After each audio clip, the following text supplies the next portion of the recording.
Hey guys, it's Destiny and welcome back to the channel. In today's video, I'm going to be pretty much clarifying a couple of things that I didn't clarify in an earlier video. If you didn't watch that video, be sure to watch that video before you continue watching this video and hit the subscribe button while you're doing that. But in an earlier video, I discussed pretty much my family dynamic a little bit and the fact that I don't talk to my family, etc, etc.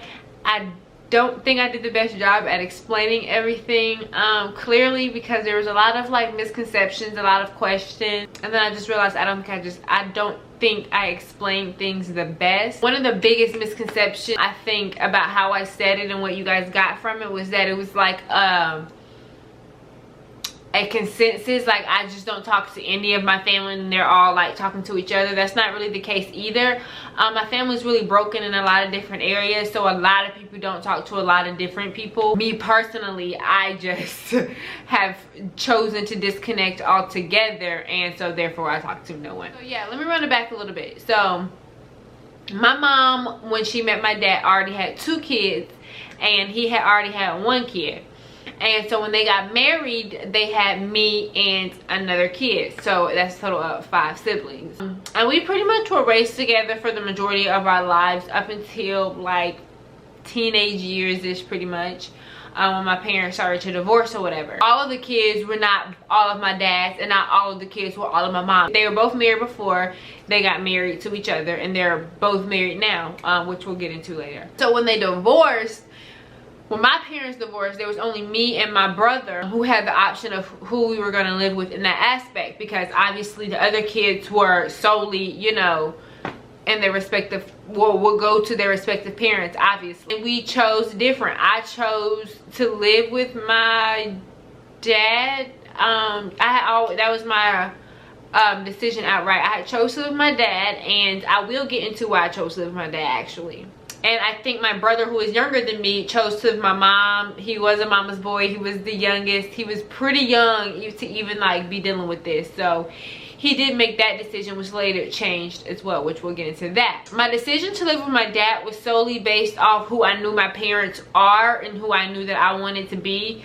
My mom is very much so laid back, kinda. in comparison in her own way. She's just not a strict parent. She's not a strict parent. I don't want to say laid back, but she's not strict at all, especially when it comes to, well, she's least strict. I don't know, I don't want to like downplay her completely. She's just very less likely to, you know, hold you accountable. She's definitely not going to hold you accountable for things. Really don't have many consequences for things to an extent. She just doesn't hold her ground a lot, and it has shown in, you know, my siblings. My dad is very so much the opposite, and it definitely has its downfalls. And I want to clarify this as well. My reasoning for not talking to my parents are completely separate, and they happen at completely separate times. That's what I was pretty much the gist of this video as well, is that it's not one sole thing that, like, you know, my family cut me off or I cut my family off and it's like them and me type of thing. It's just that we're all kind of in our own respective lives, if we're being completely honest. So yeah, back to the story. So I chose to live with my dad, he chose to live with my mom, and that was pretty much my reason. I just knew that I wanted to be held accountable. I didn't want to slack. I just wanted better for myself. I wanted better. And so that was that. I was living with my dad and his 1 daughter that he had from his previous marriage, and then my mom stayed where we were at with my brother and then her 2 kids, which is my brother and my sister, from her previous marriage. And that is pretty much how the separation initially happened. And that is also around the downfall of me and my mom's relationship completely. As you guys know, I always talk about how we did go a year without speaking around the time that I decided to live with my dad, and this is that time period. And I think I always say our relationship has never been the same since. And that is very much so true. But that is definitely the beginning of the relationship with me and my mom, not necessarily me and my dad, because we had always pretty much had a close relationship for my age and what I was understanding was going on in my life, pretty much. But me and my mom's relationship definitely declined due to the divorce and due to my decision to live with my mom. Live with my dad. Now, as we were living in our respective places, a lot of things unfolded in that time period. Not necessarily a lot that makes sense for me to tell in this particular video. Maybe throughout, you know, me dropping videos, you guys learning more about me and my family and my life and everything like that. I talk so fast, y'all. You guys will hear about stuff like that. We'll see. But a lot of things happened in that time period. One of the things being my brother pretty much began acting out due to divorce. People definitely deal with things completely different, because I definitely had my times, he definitely had his time, but he definitely began acting out in a different way. And my mom, it was just hard for my mom to maintain, so then he began to live with us. Though it probably wasn't the best, that is where he ultimately ended up indefinitely. Like, he doesn't have a relationship with my father as well. He has not had a relationship with my father since this time period in which he moved back with my mom, which was still relatively new. It was within the first 3 years of the divorce. Me and my mom tried to have a relationship. There was time periods where we were okay, there were time periods where we weren't talking, and it's been like that since. Obviously, we're in a time period of not talking, which has been the case for a couple of months, and I think we're both just at a place where we're tired of the back and forth. I just don't have much to say on that, because I just, you know, you are the child, I am the child. I'm speaking to, you know, my audience when I say you are the child. I am the child and you are the child, and so it just doesn't make sense for me to always feel like I'm reaching out, because whatever you feel like the issue is, they're issues based off you. You know what I mean? The parent, and the things that you didn't do, you couldn't do, you did, you know.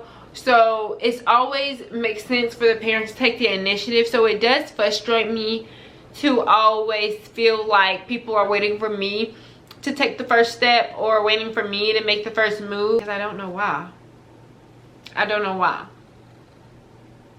But me and my dad's relationship began to change little by little. My dad has always had a very hard personality. If you know him, you know exactly what I'm talking about. He talks hard. He loves hard. He reacts hard. He punishes hard. Everything about him is just really hard. Like, it's just almost overwhelming. Like, if you know me and you think I'm overwhelming, like, that's times a million. He's extremely overwhelming. And so I was very young, seeing a lot of the things that I would hear or try to wrap my mind around, or didn't know the full story, or maybe not wanting to believe everything. But little by little, our relationship changed, and it started off when he began to date again after, you know, him and my mother's divorce. I was one of those kids who were happy.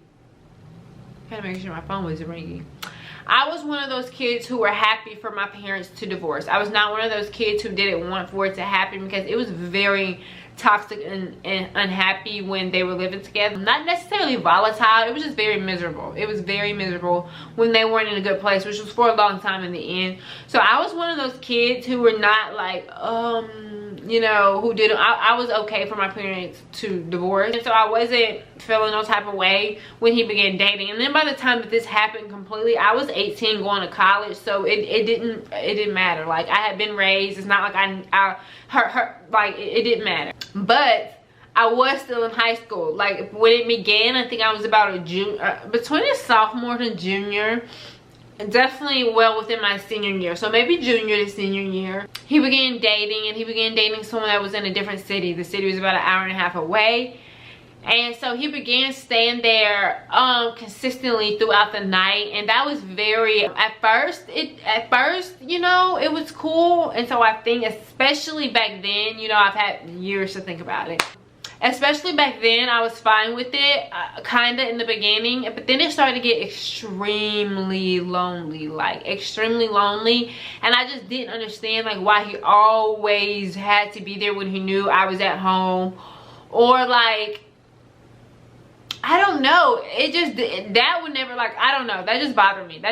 Because I pretty much lived by myself. I always say this my senior year in high school. You can ask anyone. Like, he would come to the city that we lived in and work, and then he wouldn't even like come home to like pack a bag. It would already be packed, or he had like clothes there, and he would like literally just go right back there. And I didn't have my siblings. Like, my brother had lived back with my mom, my sister was at college, it was just me. That's how I matured.